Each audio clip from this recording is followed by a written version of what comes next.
Welcome back to Latte Hour. It has been a minute. Um, I recently found out that I have a caffeine sensitivity, which is sort of new because I didn't have that. I kind of figured I had it after my child, but now I know for sure. So, still love my lattes, just like to get them decaf or make sure they're not super strong. So, guys, be careful out there. Make sure if you're gonna drink caffeine, please drink water and eat healthy. Make sure you ate that day, especially before getting a very strong caffeinated drink. But anyway, so that's what's been up with me lately. Um, I'm just gonna jump right into the topic today of the art of saying no. So, a lot of people have difficulty saying no, and of course, surprise, surprise, a lot of women have difficulty saying no. But whether you're man or woman, people who have difficulty saying no or expressing how they really feel seem to internalize that, and it could possibly turn into some sort of chronic illness. So I want to speak about the importance of really speaking your mind and telling people no when you really need to, when you need that space to yourself.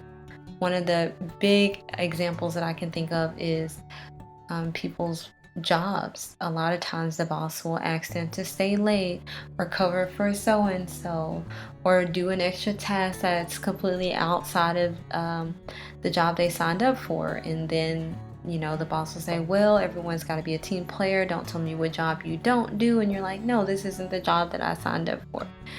And so we've got to be better at saying no and making sure that we're taking care of ourselves. And there may be really strategic ways to say no, like making sure you're out of sight of the boss, where you can just straight up say it if you feel that's the way you need to do that. But just finding the best way to say no and take care of yourself and be selfish. Another thing this leads me to is the work culture. Here in America, it's really just work, work, work, and then you don't really enjoy until you retire. And so part of saying no is making sure you take your vacations. Even oh, we're busy that week. No, this is the time I really need for myself. Making sure that you enjoy while you still have the youthful, young, mobile body that you have. And so making sure that we do that. Another example of when we don't say no, I know a lot of us have kids and kids take a lot, and your spouse may be the one that leans on you to do a lot of it. Well, you may just have to say, no, today I need that day, right? Today I need that time for myself so that I can be rested and recharged, because you can't pour out of a glass that is empty. And this is cliche because it is true. So I think one of the things, along with saying no, that I said before already, just make sure that you're taking care of yourself. Self-care is what we're doing in 2025. And if anyone says anything different, then they're wrong. And guys, in 2025, do not let anyone rope you into all of these events that will be happening if you are not feeling it at the time. It is okay to say no, and people should understand, especially after the last 4 years that we've been through here.